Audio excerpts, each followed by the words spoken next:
నమస్తే future officers. నిన్నటి రోజున అనగా సండే రోజున మనం ఒక టెస్ట్ కండక్ట్ చేయడం జరిగింది ఫ్రీగానే. అయితే హిస్టరీకి సంబంధించిన ఒక 15 క్వశ్చన్లు ఇది గ్రూప్ 2 గ్రూప్ 1 లెవెల్లో కండక్ట్ చేయడం జరిగింది. అయితే హిస్టరీకి సంబంధించిన ఒక 15 క్వశ్చన్లు, అలాగే కరెంట్ అఫైర్స్ సంబంధించి ఒక 15 క్వశ్చన్లు నేను కండక్ట్ చేశాను. ఇక్కడ మన ఛానల్ని ఫాలో అవుతూ మనకి ఒక వాట్సాప్ గ్రూప్ అనేది ఉంది, అందులో జాయిన్ అయ్యి సార్ మేము కూడా టెస్ట్ రాస్తాం, బ్రదరు మేము కూడా టెస్ట్ రాస్తాం అన్న వాళ్ళకి ఒక రిజిస్ట్రేషన్ నెంబర్ అనేది ఇచ్చాను. ఇక్కడ అందుకే వాళ్ళకి ఇక్కడ ఈ బాక్స్ ఇచ్చాము. ఇక్కడ రిజిస్ట్రేషన్ నెంబర్ రాసేసి వాళ్ళకి ఒక ఓఎంఆర్ షీట్ కూడా ప్రొవైడ్ చేసాం. అందులో చేసేసి పెడితే వాళ్ళకి వచ్చిన మార్క్స్ ఏంటి అనేది వాళ్ళకి వెంటనే పంపించడం జరిగింది. సేమ్ ఒక ఇన్స్టిట్యూట్ లెవెల్లోనే ఉంటుంది ఇదంతా. ఓకే, ఇక్కడ 15 క్వశ్చన్లు 15 నిమిషాలు ఇచ్చిన సమయం. ఇంకా తర్వాత వచ్చేసి ఏంటి ఇక్కడ నెగిటివ్ ఏంటి, ఇక్కడ సేమ్ ఇన్స్ట్రక్షన్స్ మొత్తం ఇచ్చాం. తర్వాత క్వశ్చన్ పేపర్లోకి వెళ్దాం. ఇంకా రైట్, ఇక్కడ ఇంగ్లీష్లో ఇచ్చాం చూడండి. క్వశ్చన్ వచ్చేసి ఇంగ్లీష్ మీడియం వాళ్ళకి అరేంజ్ ద ఫాలోయింగ్. ఇక్కడ వచ్చేసి ఏంటి అంటే డైరెక్ట్ వెళ్ళిపోదాం. ఈ క్రింది నాగరికతలు సరైన క్రమం ఏంటి? ఈ క్రింది నాగరికతలు సరైన క్రమం ఏంటి అంటే option A Mesopotamia, Egypt, Sindhu లోయ లేదా హరప్ప, చైనీస్. అంటే వీటిని కాలానుగుణంగా సరైన రీతిలో అమర్చాలన్నమాట. అంటే మొదటి నాగరికత ఏంటి, రెండవ నాగరికత ఏంటి, మూడవ నాగరికత ఏంటి అన్న విధంగా పెట్టాలని చెప్పాను. ఏంటి నేను క్లాస్ చెప్పేటప్పుడు చాలాసార్లు చెప్పాను. మొదటి నాగరికత మెసపటోమియా నాగరికత, రెండవ నాగరికత ఈజిప్ట్ నాగరికత, మూడవ నాగరికత సింధు నాగరికత, నాలుగవ నాగరికత చైనా నాగరికత. సో ఏంటివి కరెక్టే ఉన్నాయి, ABCD ఉండాలి. సో ఎక్కడుంది ఇక్కడ first option A is the correct answer. Okay, option A is the correct answer. తర్వాత ఏంటి ఇచ్చాము అంటే మ్యాచ్ ద ఫాలోయింగ్స్ ఇచ్చి ఇక్కడ ఎవరు త్రవ్వకాలు జరిపారో ఆ సైట్ ఏంటి, అక్కడ త్రవ్వకాలు జరిపిన వ్యక్తి ఎవరు అనేసి ఇక్కడ ఇచ్చాను చూడండి. ఇక్కడ ABCDలో ఇక్కడ హరప్ప, మొహంజోదారో, లోతాలు, సుర్కుతోడా ఉంటాయి. ఇక్కడ ఆప్షన్స్ 5 ఇచ్చాను. బిస్తు, దయారన్ సాహ్ని, రావు, జోషి ఇలాగ ఇచ్చాం, బెనర్జీ ఇవి ఇచ్చాం. సో ఏంటి అన్న చూద్దాం.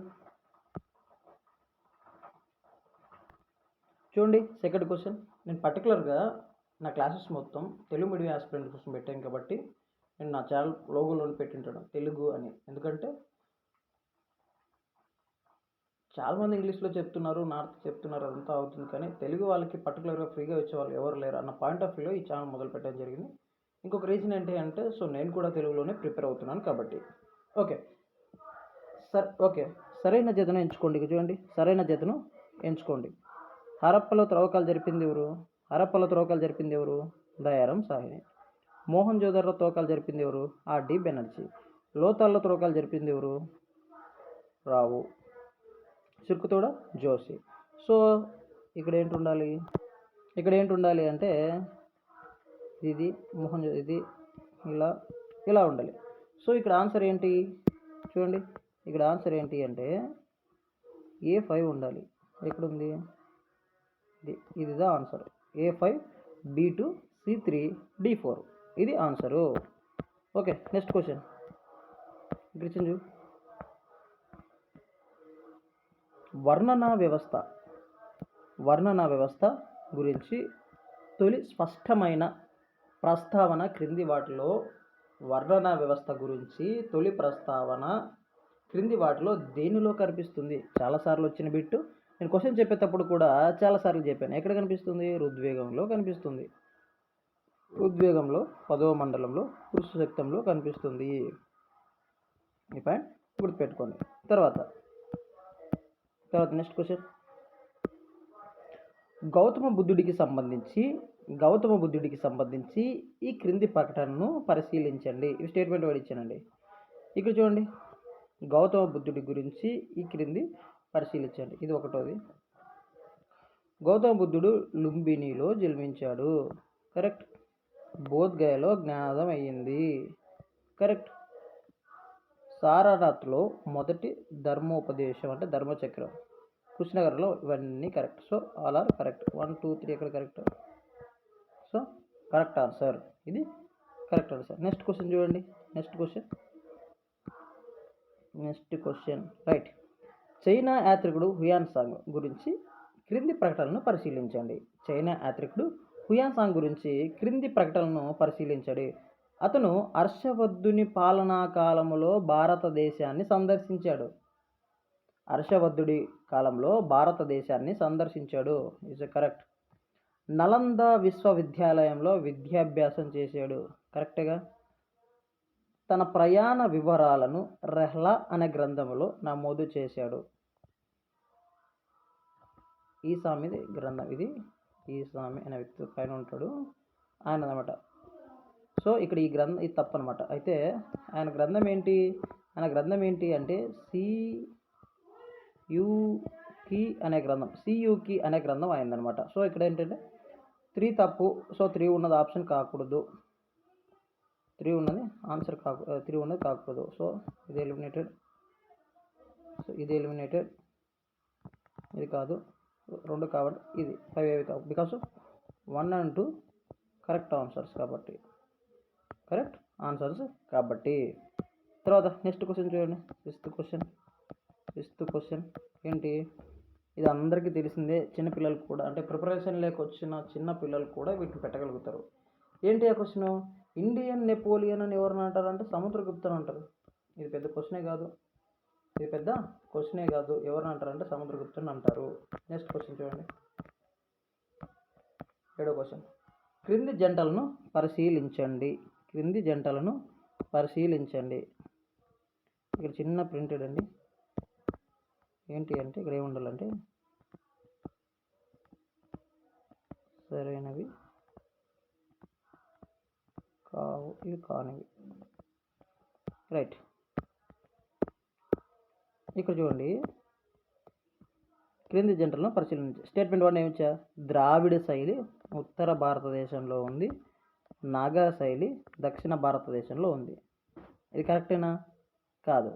ఇది కరెక్ట్ కాదు. ఎలా ఉంది ఇక్కడ అంటే ఉత్తర భారతదేశంలో నాగర శైలి, దక్షిణ భారతదేశంలో ద్రావిడ శైలి. సో ఈ 2 స్టేట్మెంట్ కరెక్ట్ కావు. సో ఆన్సర్ ఏంటి అంటే ఆన్సర్ డి అండి. 2 సరైనవి కావు.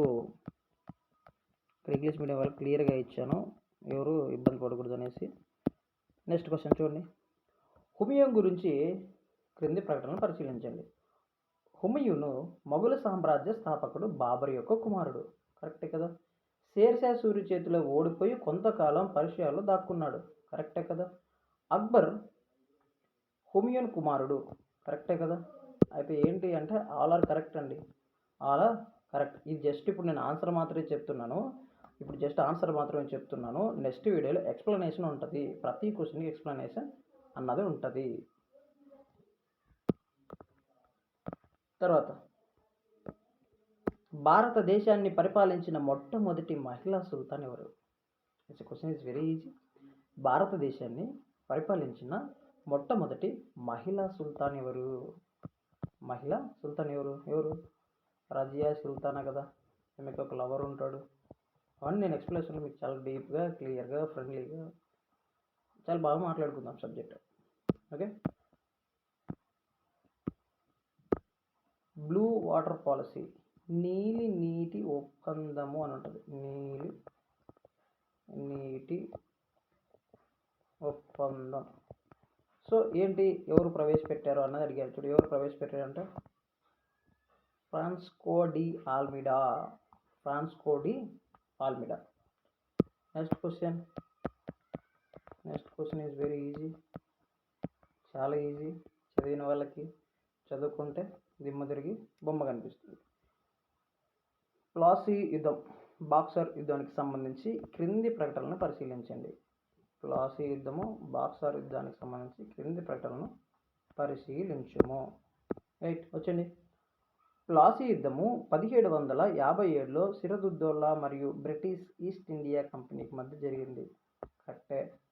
బాక్సర్ యుద్ధము 1764లో ఈస్ట్ ఇండియా కంపెనీకి వ్యతిరేకంగా మీర్ కాసిం రెండవ ఆలం షా మరియు వీళ్ళకి జరిగింది. కరెక్టే. ప్లాసీ యుద్ధంలో బ్రిటిష్ సేనకు నాయకత్వం వహించిన వాడు హెక్టర్ మన్రో. అవునా? ఆలోచించండి ఒకసారి. కాదు, హెక్టర్ మన్రో కాదు, ఇది రాంగ్.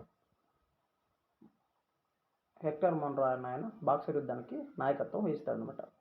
ఆ తర్వాత బాక్సర్ యుద్ధంలో బ్రిటిష్ సేనానికి నాయకత్వం వహించింది రాబర్ట్ క్లైవ్. కాదు, ఇది తప్పు. ప్లాసీ యుద్ధానికి ఈయన నాయకత్వం వస్తే బాక్సర్ యుద్ధానికి మొన్రో అనమాట. సో ఇది ఆపోజిట్. సో ఈ రెండు తప్పు, అంటే ఇది తప్పు, 3 తప్పు, 4 తప్పు, అంటే 1, 2 మాత్రమే కరెక్ట్. ఎక్కడుంది? ఇది మాత్రమే correct. Answer is a. Next question.